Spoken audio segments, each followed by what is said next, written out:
Joining us now for more on this topic is Dr. Eric Patterson. He's Dean of the Robertson School of Government at Regent University. So, Dr. Patterson, it appears there's a good chance the Senate Foreign Relations Committee will not approve of Mike Pompeo as our new Secretary of State. Has this ever happened before? Well, it is possible for a candidate not to make it beyond committee. But you should know that there's mechanisms where even if the committee doesn't vote to give him a positive recommendation, he could still be referred by the committee without a positive recommendation, or Mitch McConnell can simply bring him to the Senate floor later this week. And I think that's likely. And I believe that the Senate will pass him. Now, Senator Cory Booker says he opposes Pompeo because of his religious beliefs against gay marriage and homosexuality. Is that a constitutional reason to oppose a nominee? Well, it's not a violation of the Constitution for a senator to ask questions about the nominee. What was really chilling, though, is that the U.S. Constitution, in the text of the Constitution, not in the Bill of Rights, but in the primary text, really has one thing to say about religion, and that's that there's no religious test for federal office. And frankly, that's what it appeared like Booker was doing by attacking Pompeo. Is it a new litmus test that we're seeing now? Well, it's been hidden in the past on issues like life and now on issues of family.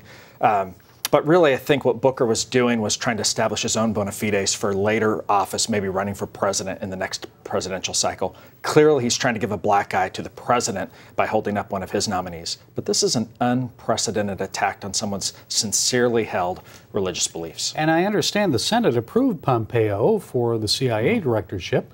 So why now? Why the pushback? Well, they did for the CIA, but this is a chance for senators, among other things, to grandstand.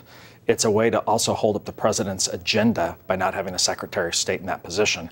I'm pretty confident that Pompeo nonetheless will be approved. We've had 2 Democrats say they will support him. So that's enough votes, even without Rand Paul, for him to get by later this week. And you say this is unprecedented. I remember when Obama nominated John Kerry. It was 95 to what, 5 that he was approved? Yeah, Kerry had been a member of the Senate, and he was widely respected.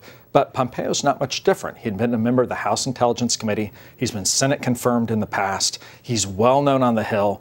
He was in the House, but many of the Senate know him.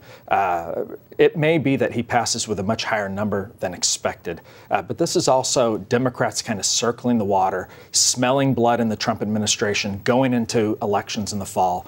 And they're really hammering at the president. I can't think of anyone more qualified. Can you? I mean, he was a first in his class at West Point.